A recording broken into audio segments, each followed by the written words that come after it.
राज्यसभा उम्मीदवार तरुण चुग अब भोपाल भी आने वाले हैं। ये इस वक्त की बड़ी जानकारी निकलकर सामने आ रही है। बीजेपी प्रत्याशी आज भोपाल आएंगे और 6 जून को नामांकन करेंगे तरुण चुग।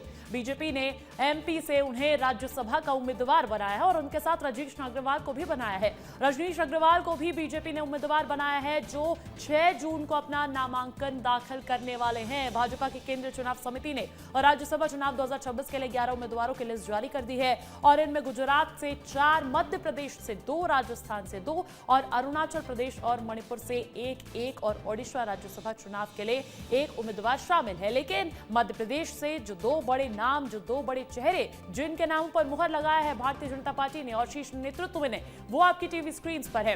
रजनीश अग्रवाल है और तरुण चुग है। रजनीश अग्रवाल जो है प्रदेश मंत्री के रूप में कार्यरत रहे हैं और इधर बात तरुण चुग की जाए तो वो बीजेपी के राष्ट्रीय महासचिव के तौर पर काम कर चुके हैं और एक बहुत बड़ा पद उनके नाम रहा है। तरुण चुग की अगर बात की जाए तो मूल रूप से पंजाब के अमृतसर से आते हैं, लेकिन अब जब राज्यसभा जाएंगे तो मध्य प्रदेश से जाएंगे। बीजेपी के राष्ट्रीय महासचिव भी है तरुण चुग और एक तरीके से एक पार्टी रणनीति में पीछे से काम करने वाले नेता के तौर पर पहचाने जाते हैं। पार्टी के शीर्ष संगठनात्मक नेताओं में इनकी गिनती होती है और एक बड़ी जानकारी ये आ जाती है कि अब वो भोपाल भी आने वाले हैं, क्योंकि देखिए 18 जून को मतदान होगा और ऐसे में नामांकन उससे पहले ही करना है। मध्य प्रदेश भाजपा के प्रदेश सचिव हैं रजनीश अग्रवाल। रजनीश अग्रवाल संगठन में बूथ प्रबंधन के विशेषज्ञ भी माने जाते हैं और ग्राउंड लेवल पर काम करने के लिए पहचान रखते हैं। चुनावी रणनीति के विशेषज्ञ की उपाधि भी इनके नाम जाती है और जब इनको भी जानकारी मिली थी, विस्तार न्यूज ने सबसे पहले इनसे बातचीत की थी और ये भावुक होते हुए नजर आए थे और इन्होंने ये भी कहा था कि शीर्ष नेतृत्व का ये बहुत ज्यादा आभार व्यक्त करना चाहते हैं। अगर बात कांग्रेस पार्टी की कर ली जाए तो मीनाक्षी नटराजन ये कांग्रेस पार्टी की तरफ से राज्यसभा जाने वाली हैं और अब दोनों ही पार्टीज ने कौन से वो 3 चेहरे हैं जो राज्यसभा जाएंगे और चुनाव में नामांकन दाखिल करेंगे, उस पर से पर्दा उठा दिया है। देखिए इस वक्त की बड़ी खबर आपको बता दें, कैबिनेट मंत्री कैलाश विजयवर्गीय का इसी बीच एक बयान भी सामने आया है। राज्यसभा चुनाव को लेकर उन्होंने बयान दिया और कहा है कि पार्टी कहेगी तो तीसरा उम्मीदवार भी जिताएंगे। हमारे दोनों उम्मीदवारों की जीत तय है। तीसरी सीट पर भी हलचल के उन्होंने संकेत दिए हैं। तो मध्य प्रदेश में राज्यसभा चुनाव को लेकर सियासी माहौल लगातार गर्माता जा रहा है। इस बीच मंत्री कैलाश विजयवर्गीय का एक बड़ा बयान सामने आया है जिसमें उन्होंने तीसरे उम्मीदवार को लेकर भी संकेत दिए हैं। विजयवर्गीय ने कहा कि अगर पार्टी निर्णय लेती है तो तीसरे उम्मीदवार को भी जिताकर दिखाया जाएगा।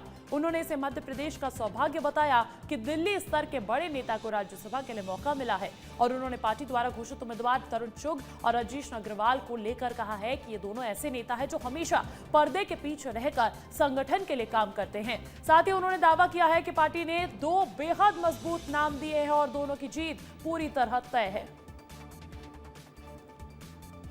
हाँ, क्लियर है, एकदम ऐसे कार्यकर्ता हैं जिसे कह सकते हैं कि बिहाइंड कर्टन पे काम नहीं करते। हाँ, तो पार्टी ने बहुत अच्छे दोनों टिकट दिए हैं। मैं हमारे शीर्ष नेतृत्व को इस बात के लिए धन्यवाद देता हूं और मुझे उम्मीद है दोनों तो जीतेंगे ही। अगर पार्टी कोई तीसरा उम्मीदवार दे तो तीसरे को भी जिताने की कोशिश करें। और आइए इस बयान के मायने भी समझ लेते हैं। सीधा रुख करेंगे इंदौर का अक्षत मिश्रा मेरे साथ लाइव जुड़ चुके हैं। अक्षत, जो 2 राज्यसभा के नाम बीजेपी ने दिए हैं उसको लेकर तो खुशी व्यक्त कर रहे हैं कैलाश विजयवर्गीय, लेकिन ये तीसरे उम्मीदवार को लेकर क्या अंदेशा, क्या कहने की कोशिश कर रहे हैं कैलाश विजयवर्गीय?